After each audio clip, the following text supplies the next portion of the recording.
মাছের ডিম তো অনেক রকমভাবে তৈরি করে খেয়েছেন, তবে একবার পটল দিয়ে তৈরি করে খেয়ে দেখুন। খাবার পর নিজেরাই অবাক হয়ে যাবেন যে এত টেস্টি হয় খেতে। তারপরে সে কমেন্ট করে কিন্তু অবশ্যই জানিয়ে যাবেন। নমস্কার বন্ধুরা, শ্বশুর বোমা রান্নাঘর অ্যান্ড ব্লগ চ্যানেলে সকলকে স্বাগত। তাহলে রেসিপিটি কি করে তৈরি করব সেটাই দেখে নেওয়া যাক। প্রথমে এইখানে মাছের ডিম নিয়েছি। এবার ডিমগুলোকে ভালো করে, যে ডিমের যে শিরগুলো থাকে গায়ে, সেটাকে ছাড়িয়ে তারপর জল দিয়ে ধুয়ে নিয়ে ফিরে আসছি। মাছের ডিমের ওপরে যে একটা শির থাকে শক্ত, সেটাকে টেনে বার করে দিয়ে তারপর ভালো করে জল দিয়ে ধুয়ে নিয়েছি। এবার ডিমটাকে ভালো করে হাত দিয়ে চটকে নেব। আর একটা কথা, ডিমের কিন্তু একটা আস্তে গন্ধ থাকে, অনেকেরই সেটা পছন্দ হয় না, সেই কারণেই খেতে চায় না। তবে আজ আমি যেইভাবে তৈরি করব, একদমই ডিমের গায়ের থেকে কোনো রকম আস্তে গন্ধ আসবে না। ডিম ভালোভাবে একদম মেখে নিয়েছি। এবার এর মধ্যে আমি কিছু উপকরণ ব্যবহার করব। দেব এর মধ্যে মেন একটা উপকরণ, সেটা হচ্ছে লেবুর রস। এই যে লেবুর রসটা ব্যবহার করলে একদম দেখবেন কোনো রকম আষ্টে গন্ধ আসবে না।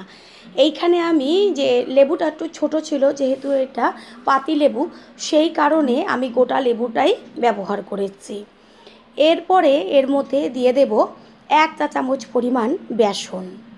তারপরে দিয়ে দেব হাফ চা চামচ পরিমাণ হলুদ গুঁড়ো, আর দেব পরিমাণ মতন লবণ।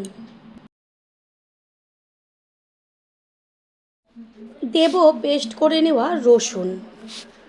এই যে লেবুর রস আর রসুনের পেস্টটা ব্যবহার করেছি, একবারের জন্য হলেও এই পদ্ধতি ট্রাই করবেন।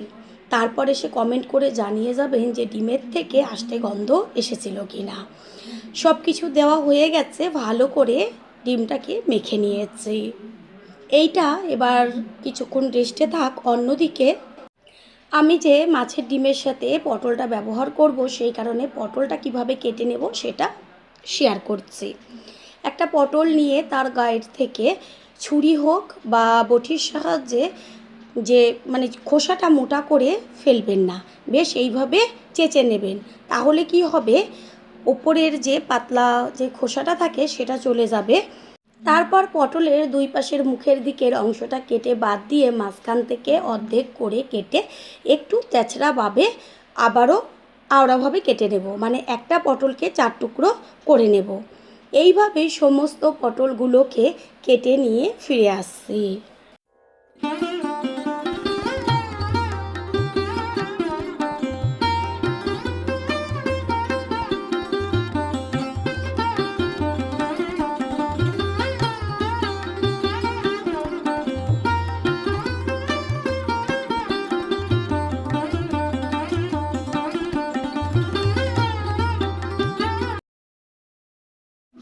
গ্যাসের ওভেনে কড়াইটা বসিয়ে কড়াইটাকে গরম করে নিয়েছি। তারপর দিয়ে দিয়েছি সাদা তেল। এবার তেলটাকে কড়াইয়ের চারদিকে একটু ছড়িয়ে দেব। আর তেল গরম হলে পরে ওই যে মাছের ডিমটা আমি সমস্ত কিছু দিয়ে মেখে রেখেছিলাম, সেইটাকে এবার তেলের মাঝখানে ছেড়ে দিয়ে খুন্তি দিয়ে বেশ সুন্দরভাবে গোলা রুটির মতো কড়াইয়ের চারদিকে ছড়িয়ে দিতে হবে।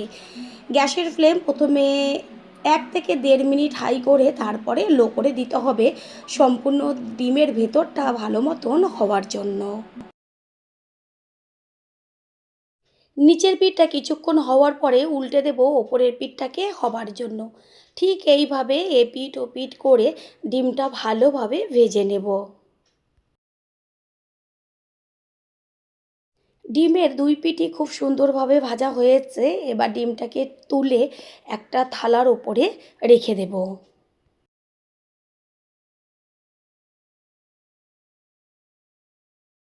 ওই কড়াইটাই গ্যাসের ওভেনে বসিয়ে দিয়ে দিচ্ছি আবারও অল্প পরিমাণ সাদা তেল। তেলের মধ্যে দেব হাফ চা চামচ পরিমাণ হলুদ গুঁড়ো।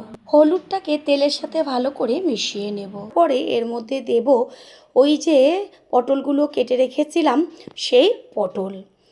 তেলের মধ্যে হলুদ দেওয়ার কারণ হচ্ছে, শুধু তেলের মধ্যে যদি আমি পটলটা দিতাম তাহলে চারদিকে তেলটা ছিটতো। পটলের সাথে একইভাবে দিয়ে দিয়েছি আলু। আর আলুগুলোকেও একদম খোসা ছাড়িয়ে পটলের মতন কেটে নিয়েছি।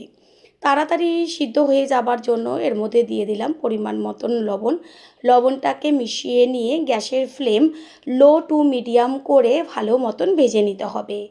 দেখাই গেল যে কতটুকু তেল আমি ব্যবহার করেছি, সেই কারণে ঢাকনা চাপা দিয়ে গ্যাসের ফ্লেম লো টু মিডিয়াম করলেই সুন্দরভাবে ভাজা হবে। এইদিকে ডিমটাকে আমি খুন্তির সাহায্যে একদম ছোট ছোট টুকরো করে নেব। আপনারা চাইলে ছুরি দিয়েও এটা কেটে নিতে পারেন। এই ডিম ভাজা দিয়ে কিন্তু শুধু ভাত একদম সাথে একটা লঙ্কা ভাজা হলেই দারুণ জমে যাবে খাওয়াটা। এদিকে কড়াইয়ে ঢাকনাটাকে সরিয়ে দিয়ে খুন্তি দিয়ে একটু নেড়ে চেড়ে দেবো ওপরের পিঠটা হবার জন্য। এইভাবে একটু বাদে বাদে নেড়ে চেড়ে দিয়ে পটল আর আলুগুলোকে খুব ভালো করে ভেজে নিতে হবে। এমনভাবে ভাজতে হবে যেন ভাজাতেই অর্ধেকের বেশি সিদ্ধ হয়ে যায়। পটল আর আলু ভালো মতন ভেজে নিয়েছি, পুরো লাল লাল হয়ে গেছে। এবার খুন্তির ওপরে একটু সাইডে সরিয়ে দেব যেন তেলটা নিচে গড়িয়ে আসে। পটল আর আলু তুলে নিয়ে ওই কড়াইয়ের মধ্যে দিয়ে দেব সর্ষের তেল। তেল গরম হয়ে গেলে এবার এর মধ্যে দিয়ে দিচ্ছি হাফ চা চামচ পরিমাণ সাদা জিরে, আর দেব একটা তেজপাতা 2 টুকরো করে। ফোড়নটাকে ভালো করে তেলে নেড়ে চেড়ে দিয়ে ভেজে নেব। যখন ফোড়নের থেকে সুন্দর একটা গন্ধ বেরোবে তখন এর মধ্যে দিয়ে দেব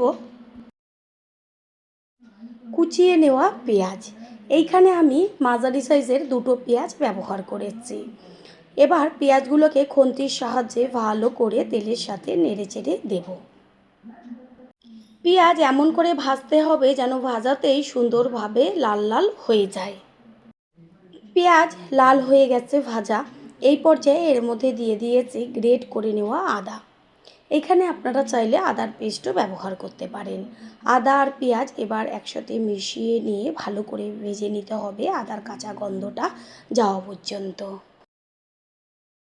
দেব কুচিয়ে নেওয়া টমেটো। টমেটোটা একটুখানি নেড়ে চেড়ে নেব আর মজে আসা পর্যন্ত অপেক্ষা করব। ঝালের জন্য দিয়ে দেব চিড়ে নেওয়া কাঁচা লঙ্কা, দেব পরিমাণ মতন লবণ, আর দেব হলুদ গুঁড়ো, কালারের জন্য কাশ্মীরি লঙ্কার গুঁড়ো। তারপর ভালোভাবে একবার সব কিছু নেড়ে চেড়ে নিয়ে এবার মজে আসা পর্যন্ত কষিয়ে নিতে হবে গ্যাসের ফ্লেম লোতে রেখে। দেব 1 চা চামচ জিরের গুঁড়ো, 1 চা চামচ পরিমাণ ধনের গুঁড়ো। টমেটোটা অর্ধেকের বেশি মজে গেছে। এবার ধনের গুঁড়ো আর জিরের গুঁড়ো সব কিছুর সাথে ভালো করে কষিয়ে নেব। পুরনো বন্ধুদের সবসময় আমাদের পাশে এইভাবে ভালোবেসে থেকে এগিয়ে নিয়ে যাবার জন্য অনেক অনেক ভালোবাসা। কিছুক্ষণের জন্য একটা ঢাকনা চাপা দিয়ে দেব। কিছুক্ষণ বাদে ঢাকনাটা সরিয়ে দিয়ে তারপর মশলাটাকে একটু ওপর নিচ করে নেড়েচেড়ে দিতে হবে। মশলা সুন্দরভাবে কষানো হয়ে গেছে।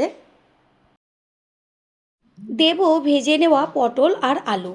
পটল আলুগুলো দিয়ে মশলার সাথে আবারও 2 মিনিট মতন কষিয়ে নেব। 2 মিনিট বাদে দিয়ে দেব উষ্ণ গরম জল।